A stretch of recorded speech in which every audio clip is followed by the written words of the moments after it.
guys, welcome back to the channel. I'm Kasey, and this week on Adapted Adventures, we wanted to show you a little bit about what we saw on our trip to Chicago when we went to the Abilities Expo a couple weeks ago.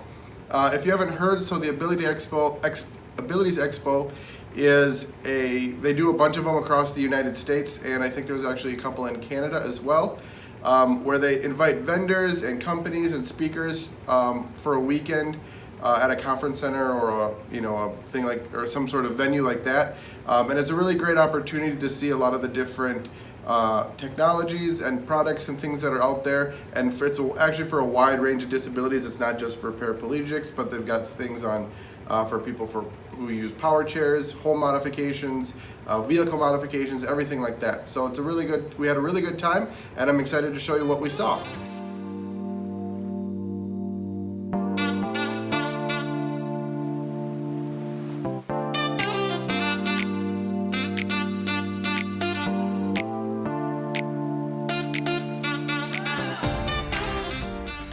So we got there on Friday around noon, and the first thing we wanted to do was go see this talk by Christian Begg.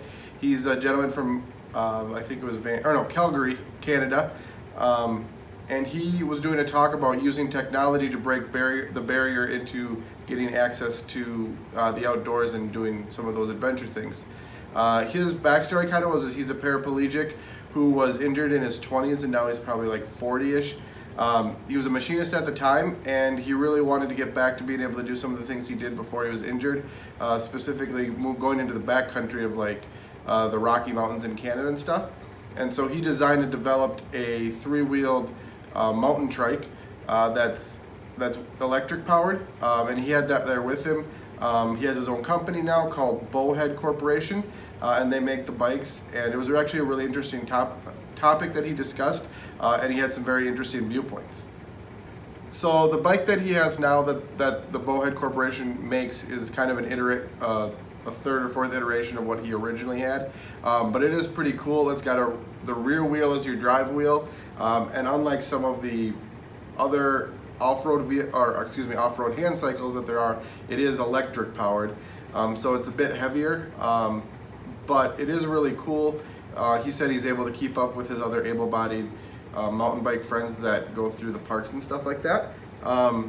And it is a bit expensive, but he said, someone asked about it in the audience about like gaining access to it, and he said it's really kind of made for getting them out to different corporations or parks and stuff that could then rent or borrow them out to users, as opposed to being people individually buying them, because that might not happen as much.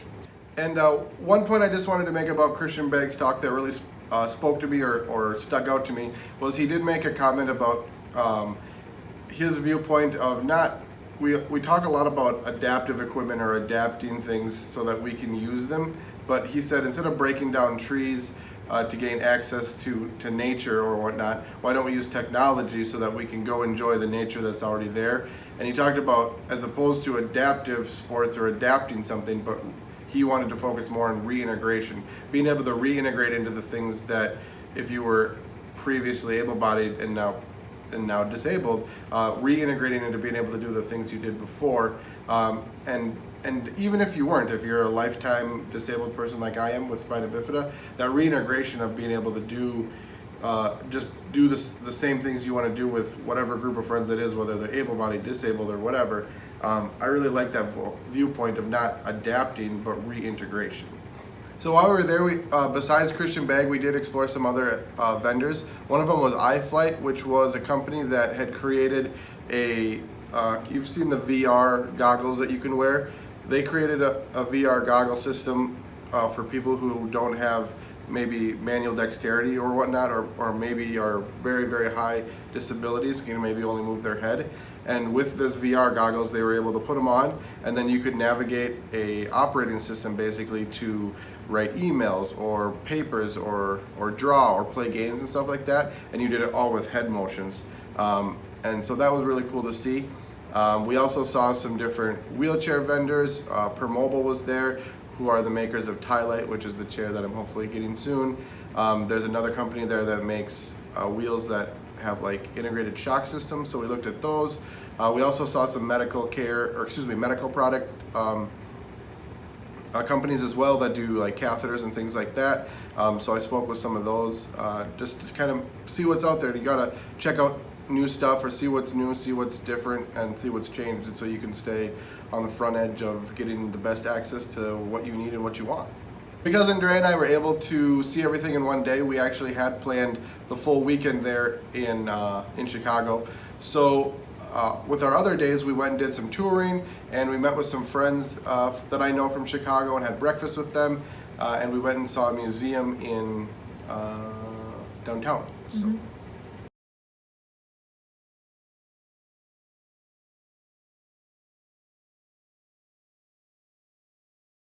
So getting down to the museum, Andrea and I did use the metro system and the public transit system in Chicago, which actually was pretty good, except for the one hiccup we ran into is we wanted to take the train a little bit further or a little bit closer to our final destination.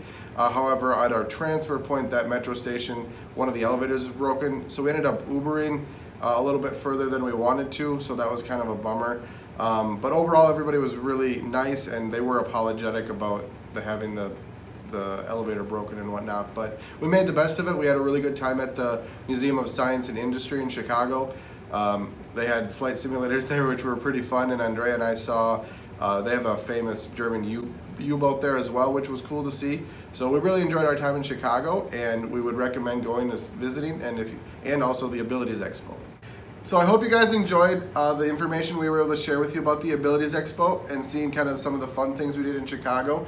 If you have any questions about any of the companies that we've posted here, or the things that I saw, or questions that you might have just in general about different technologies and stuff like that, please feel free to drop a comment or shoot us an email, and we'd love to hear from you and help you out as much as we can. And we hope to see you on the next Adapted Adventures.